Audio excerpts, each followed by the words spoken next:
Welcome to Season 7 of Open Forum in the Villages, Florida. In this show, we talk to leaders of clubs and interesting folks who live in and around the villages. We also talk to people who have information vital to seniors. You will get perspectives of what is happening in the Villages, Florida area. We are a listener-supported podcast. There will be shout-outs for supporters. This is Mike Roth on Open Forum in the Villages, Florida. I'm here today with Mike Manila. Thanks for joining me, Mike. Great to be here. Today we're going to be talking about sailing. I've got an affinity for it. Mike, in a former life, was a banking operations and payments systems executive, and he did that for 30 years, working for major U.S. financial institutions. He spent his career leading and advising banks on payment, operations, and systems. Mike was originally from Western Pennsylvania. Where in Western Pennsylvania? Sharon. Mike grew up in Houston. You don't have much of a Texas accent. Y'all don't think so? And recently made the move to Florida. How long have you been here in the Villages, Mike? Officially 1 year. And he spent 26 years in Dallas. Good fun town. I'd prefer to say I was on the Fort Worth side, but Dallas is okay. Okay. It's everyone's opinion. I did a lot of work in my career in Dallas, Fort Worth, driving back and forth. Yes. I like Dallas better than Houston, to tell you the truth. Yeah, I hear that quite. There's a big difference between Houston and Dallas, of course. Why did you move to Florida a year ago, Mike? That's a great question. My wife retired from her profession in March of 2024, and I retired in August of 2024. We had purchased a sailboat in Jacksonville, Florida. We decided to quit commuting from the Dallas-Fort Worth area to Jacksonville, Florida, and just move there. Did you live aboard the boat? Well, interesting. We intended to do that, but we had an 85-pound dog that would have nothing to do with the boats. That was a challenge. Yeah. So we rented a townhome. Then we had a shorter commute from the townhome to the boat. And why did you come to the Villages? Oh, that's an even more interesting question. So my wife was retired, and she was contacted by a recruiter and said, we need someone with your skill set to help us out in a couple of cities in Florida. Long story short, the recruiter convinced her to take an interim role that became permanent. She commuted a few months, and then when we traveled together to the Villages area, we decided, hey, this is a nice place. We might like living here. We can always move the boats at some future point. We decided the Villages offers people of our age a lot of interesting things to do and a great place to live. What village do you live in? Pine Ridge. Where does the sailboat live? It lives in Daytona. We moved it from Jacksonville down to Daytona. How'd I don't know. that happen? We decided to move it in June, Mike. Right. Did you sail it yourself? We did. Okay. And what happens in June around here, Mike? Pretty quiet. Maybe something called a hurricane. That's the start of the hurricane season. Fortunately, there were none. But obviously, here in Florida, we have tons of pop-up thunderstorms. That made it quite an adventure. Oh, you managed to sail through a thunderstorm or two. Yes. Okay. So we transited. I'm not sure how familiar you are with Jacksonville. You're probably familiar with the St. Johns River. That's right. It's a big giant river that flows north and out into the Atlantic. From Jacksonville, we had to navigate down the St. Johns River through a working port, past a Navy base, through some jetties out to the ocean. Yeah, you had a diesel motor probably. So You didn't actually sail, you motored. we motor sailed. Yeah, that's absolutely correct. We motored. People think, oh, do sailboats have motors? Many larger sailboats tend to have diesel motors. So we have an auxiliary motor, and then we have sails.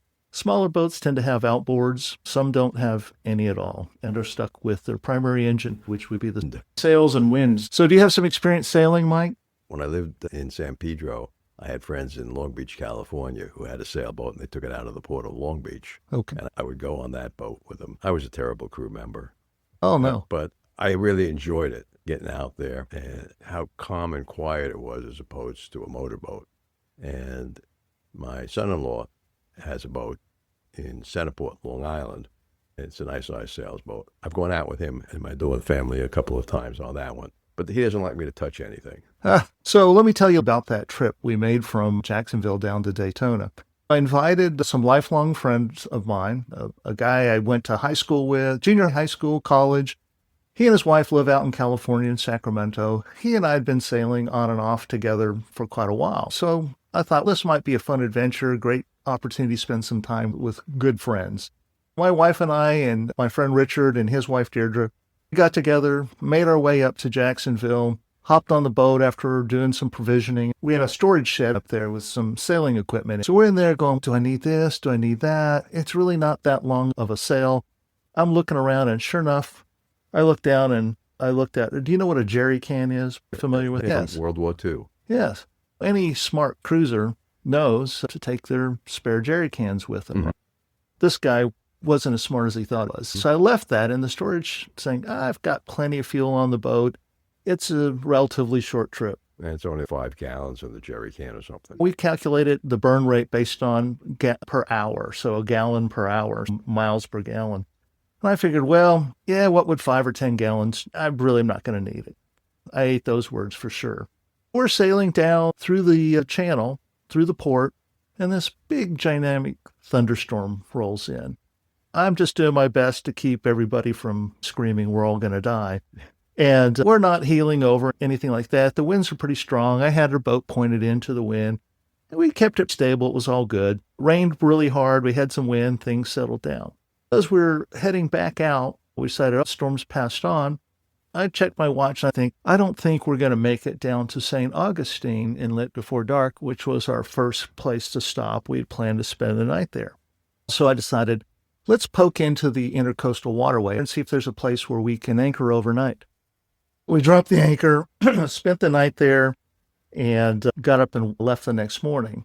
So we get out to the water. We're out in the ocean. Not a lot of breeze. Finally, some breeze that we're able to put the sails out.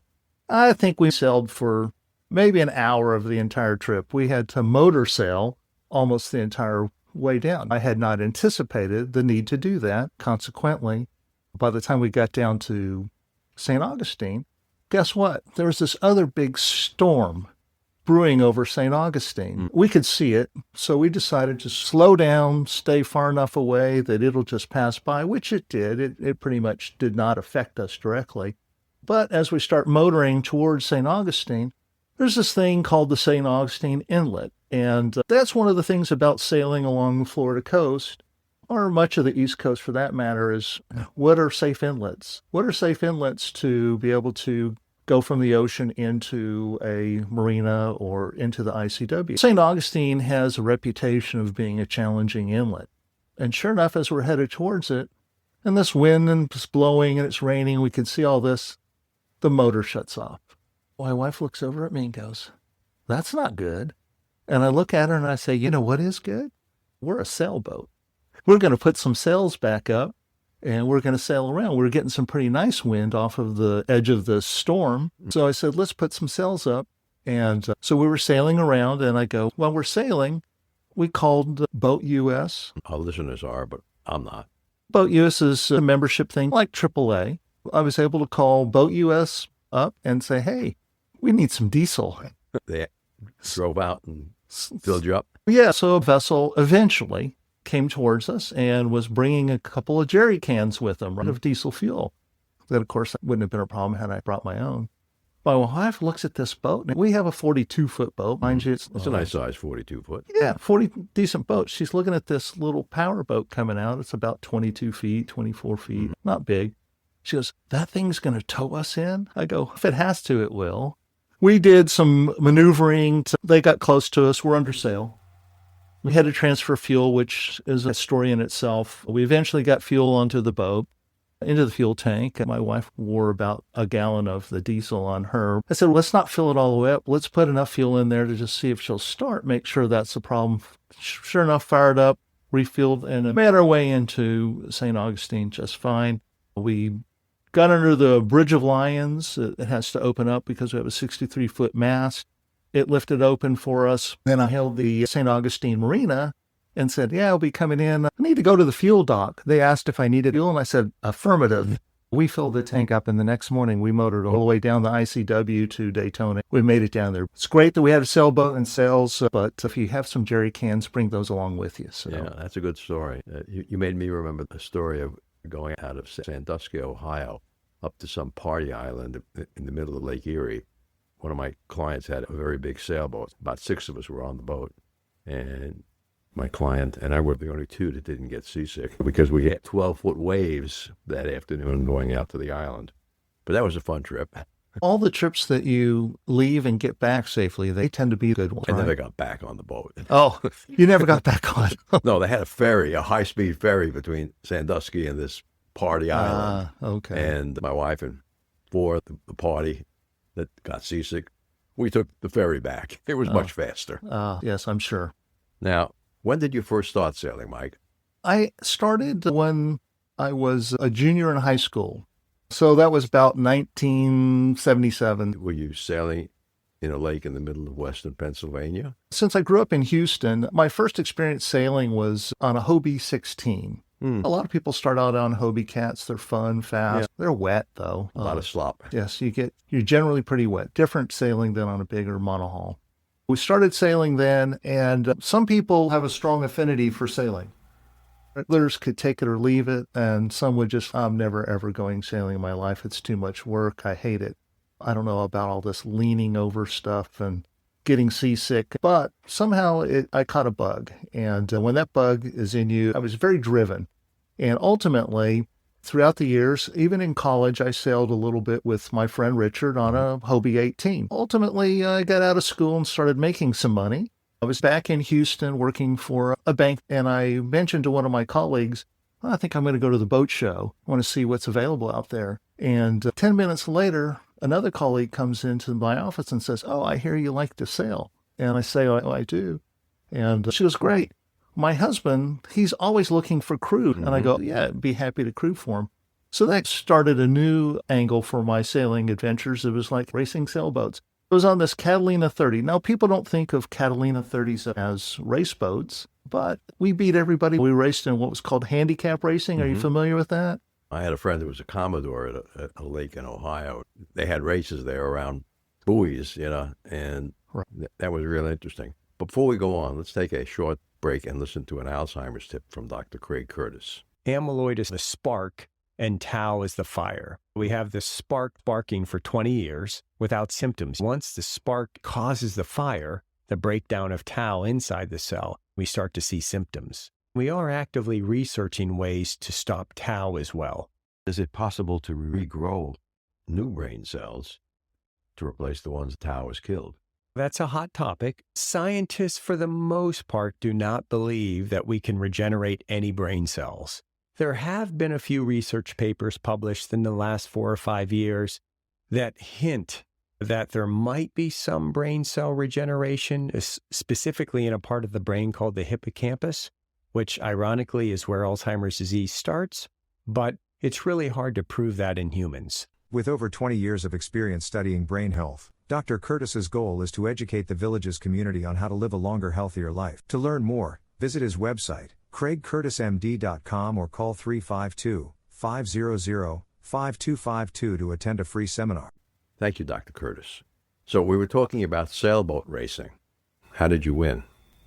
What was your trick? We had a really good skipper, and he set his boat up for sailing fast as a Catalina tall rig.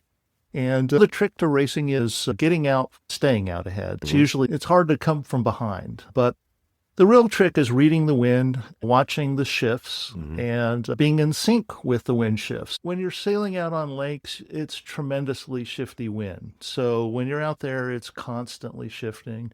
You have to pay a lot of attention to those little strings at the top of the sail. Yeah, they're indicators. They can be indicators as to, the wind has shifted, right? So you look at those telltales, and if you're not paying attention, they're certainly going to tell you when the sails start flapping a little bit, making a little noise. That's generally a really good indicator. Something has changed. So here in the Villages, we have 3,500 clubs. Is there a sailing club that you're a member of? Yes, I am a member of the Villages Sailing Club. It's a really good organization for anyone interested in sailing. You don't have to have any experience. You could have a tremendous amount of experience. Everyone is welcome.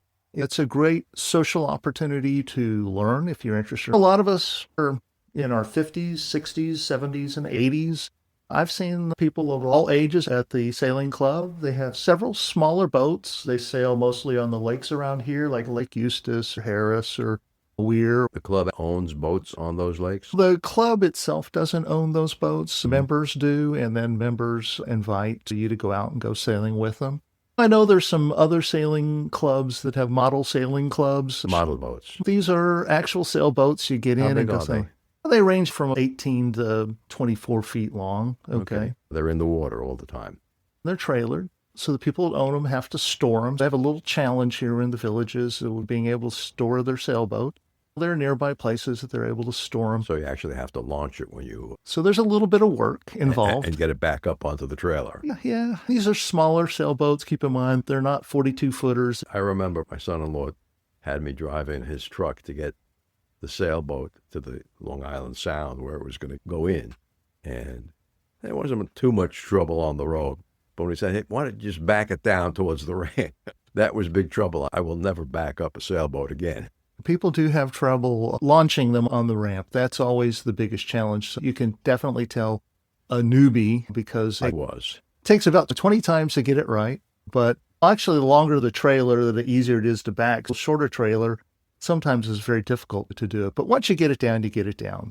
When does the sailing club meet here in the villages? They meet monthly. It's the second Thursday of every month, and it's at 10 a.m., typically at Lake Miana Equestrian Center. They cover club business, have a presentation, and meet socially for lunch after the meeting. I was supposed to do a presentation in January, but that got preempted by a sailing trip to the Bahamas. Once a month, they find somewhere to have a meet for happy hour and hang out. Anybody is welcome to come to the happy hour. Of course, anyone welcome to the club. How many members does the club have? I don't have the current numbers, but I think it's about 120, 130 members. And how many show up at a monthly meeting? I've seen them about 20 and sometimes as high as 40 or 50. It just varies as to who's here. Here in the villages, you have snowbirds that come down. They're here during the winter, early spring, and then they go home for the summer. People don't want to be down here. Now, your boat, do you keep it in the water or in a dry dock? It's in the water. It's in the marina. Okay, and, so I remember when my son-in-law got his boat, maybe a year later, he dragged me to the boating store where he bought supplies. He buys a wetsuit and an aqualung to clean the barnacles off the bottom of the boat. I said, Cliff, are you really going to clean it yourself? He said, yeah, it's going to be fun. Okay. I'm a PADI master instructor, scuba instructor. I haven't taught in a while. And I love scuba diving, but I don't plan to clean the bottom of my boat in the marina. Nothing against the water here, but there's things in the water called alligators. I prefer not to be in the water with alligators. Yeah, I understand. Well, Long Island, the Sound is different than, they don't have alligators there. So I pay a scuba diver to get in the water and clean the barnacles off the bottom of it. That's a good thing to do. How often do you actually sail on your boat? Not often enough. Okay. We don't get to use it as frequently as we'd like. And part of the reason is because while I'm no longer working, my wife is still working at that interim job that turned into a permanent job. She liked it so much, she gave up retirement. Can you imagine that? So we don't get to go, but we're going to go this weekend. If the weather's pleasant, I don't know how windy it will be. The temperature's supposed to be good. The temperature will be right, but weather's always the determining factor. Sure. Now, why didn't you decide to move your sailboat up to Lake Harris? There's a big chain of lakes. Let's take a quick break. Have you heard about Mature Adults with Donna Hoover and Mike Roth? Yes, this is my second podcast, and Donna and I are going to be addressing subjects which are significant for seniors, especially seniors living here in the villages. The easiest way to hear the show is to look it up on Apple Podcasts. Look for Mature Adults with Donna and Mike. We'll be looking for you there. You can also find us on Mature Adults with Donna and Mike, all spelled out, @buzzsprout.com. I've done a lot of lake sailing for a 42-foot boat. We could get around, it would be okay, but we would get bored with that, and that's why we don't do lake sailing. Our whole goal for coming to Florida and having this 42-foot boat was to sail off the coast. So tell our listeners about some of your sailing adventures in Florida. We talked about one of them, and that was the move from Jacksonville down to Daytona.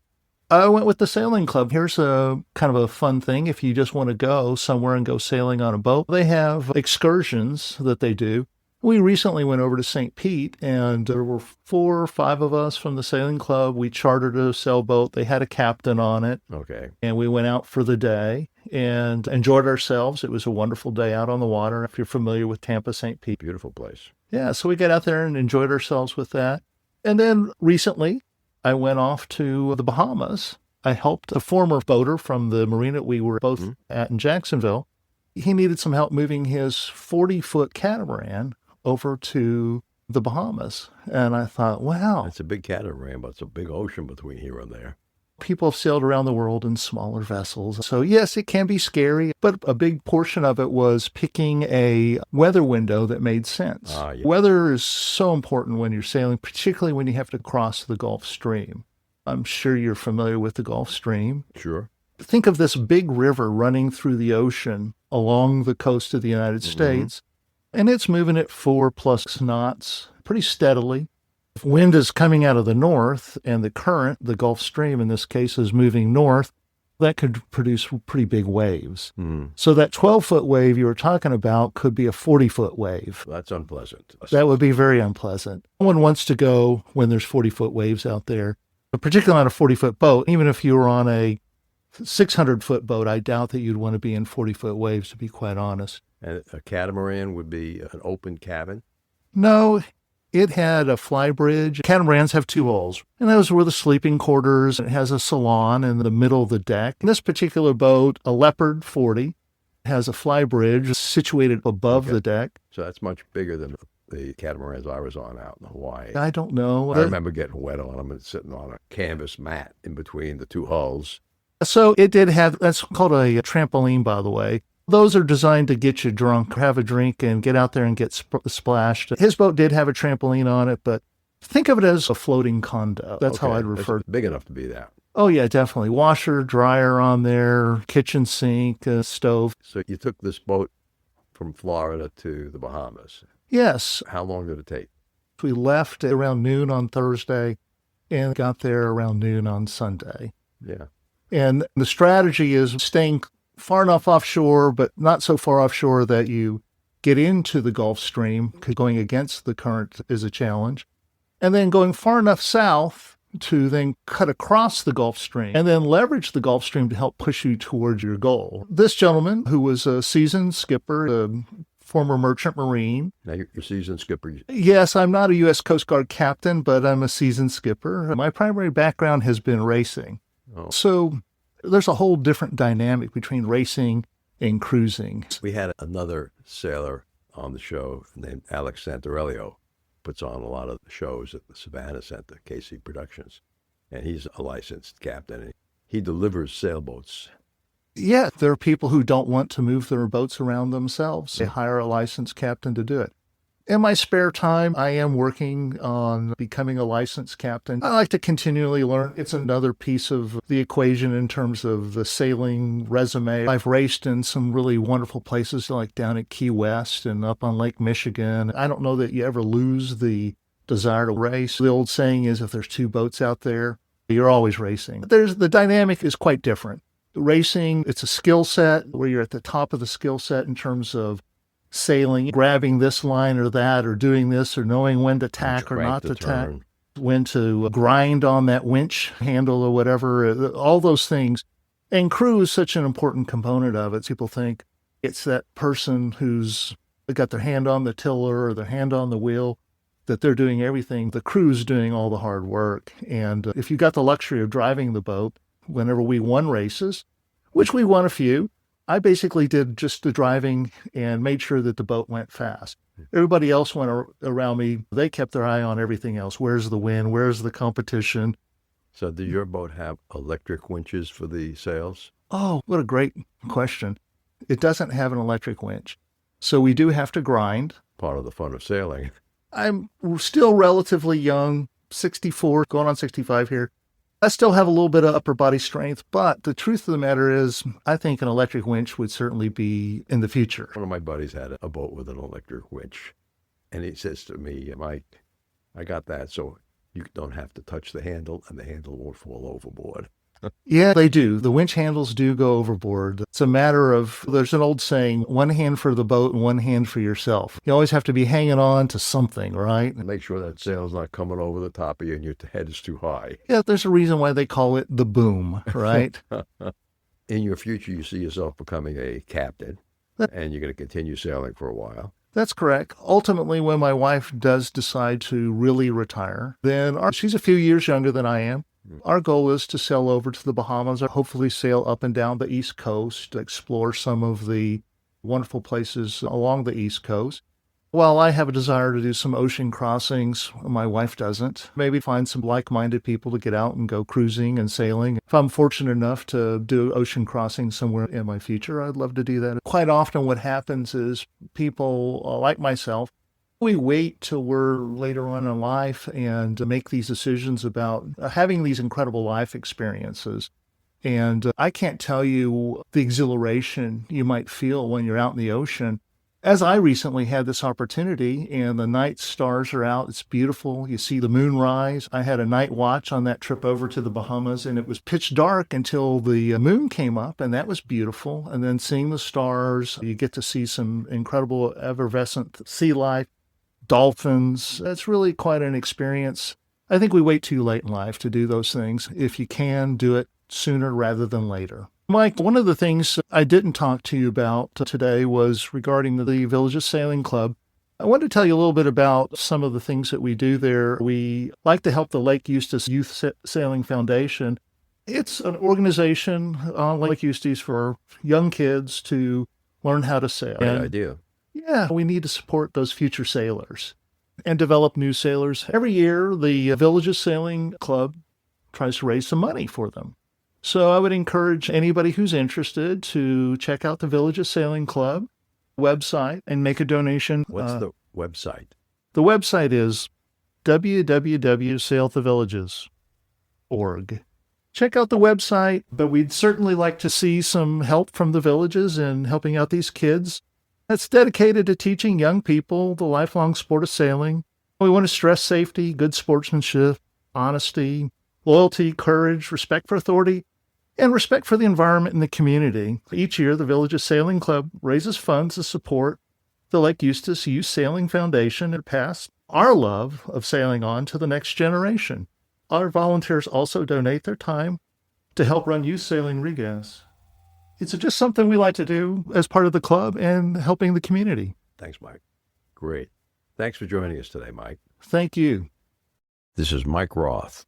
Listeners, I'm thrilled to share with you this podcast, which is my passion project to bring knowledge, inspiration, and things you need to know about the villages and the people living here.